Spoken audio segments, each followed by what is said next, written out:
One of the questions we're asking in this webinar is, how can the church become a place that supports children and families of those who are incarcerated? How does the church welcome home those who have been in prison and jail and reintegrate them back into our congregations and into our communities?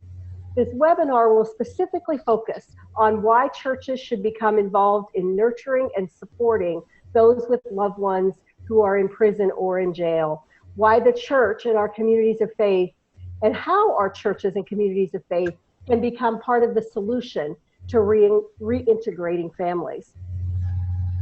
At the end of today's presentation, there'll be a time for questions.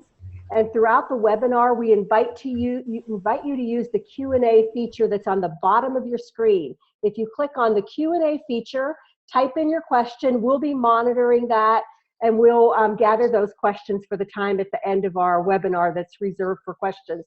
Also, if you have any technical assistance needs, you can press that Q&A and type in your need there, or you can email me if you're joining by phone at rhale@nbacares.org, and we'll try to answer your questions very quickly. After today's presentation, we'll address as many of those questions as we possibly can. So as we get started, let's introduce our speakers. First, I want to introduce Melissa Hutchins. Melissa is a Louisville native with over 15 years of professional experience working with families and children impacted by those who are incarcerated. In addition to 11 years with Big Brothers Big Sisters of Kentuckiana, where she is currently the enrollment and training manager, Melissa worked with youth in residential treatment for 9 years. Melissa also leads art activities with children. You might see some of that in the background of her screen today. That's not my art. Okay. It is kids, though. It is kids. So she leads art activities with children and caregivers at Metro Louisville Jail Visitors Lobby through the Special Project. She is an experienced trainer and presenter, leading workshops and trainings at state, local, and national conferences. We also have with us Reverend Dean Bucalis. Dean is ordained in the Christian Church Disciples of Christ and is the founding pastor of New Life in Christ Christian Church, Disciples of Christ, a congregation that he began inside a women's reentry facility in Louisville, Kentucky.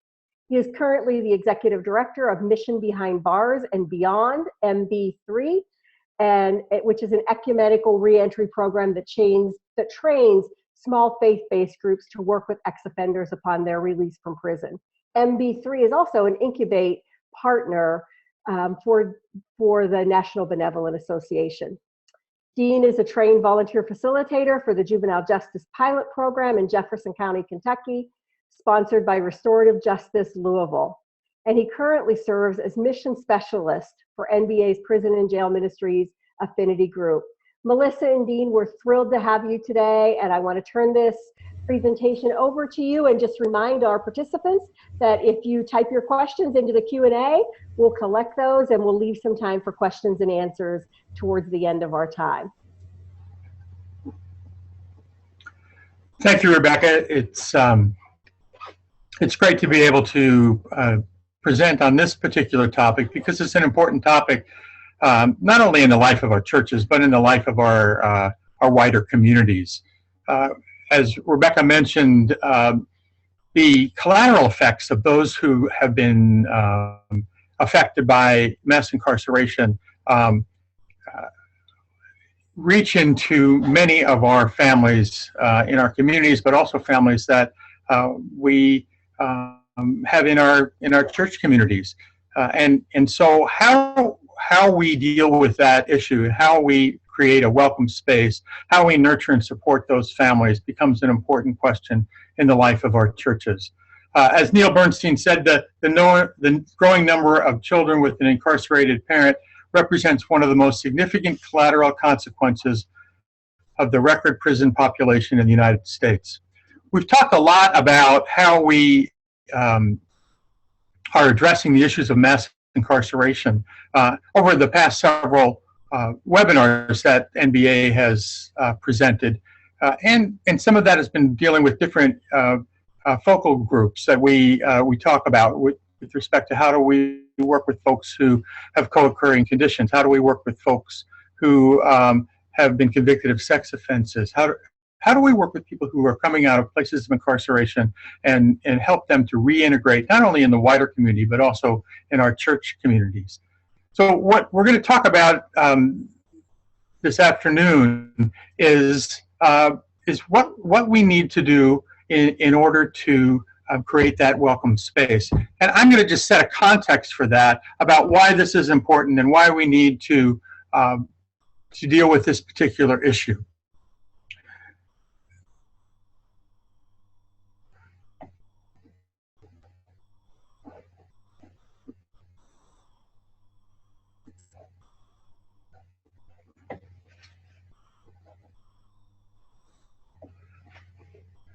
It's a growing problem. We have a number of children who now have parents who are incarcerated, and these figures, in some ways, I think, are staggering. When we think that 1 in 28 children in the United States have an incarcerated parent, I mean, that's more than 2.5 million children. So if we think of the context of a classroom of 25 to 30 students, one of those children in all of our classrooms across the country have a family member who has been incarcerated. And the children then become innocent victims of this circumstance. And so we also know, as Rebecca mentioned, that 95% of the folks who are in prison are coming back into our communities. And so they're going to be reuniting with our families. They're going to be in places where their families are going to need to provide that support as they come back into the community. And the church needs to be there to provide that assistance as well. We also know that 10 million children have experienced parental incarceration at some point in their young lives.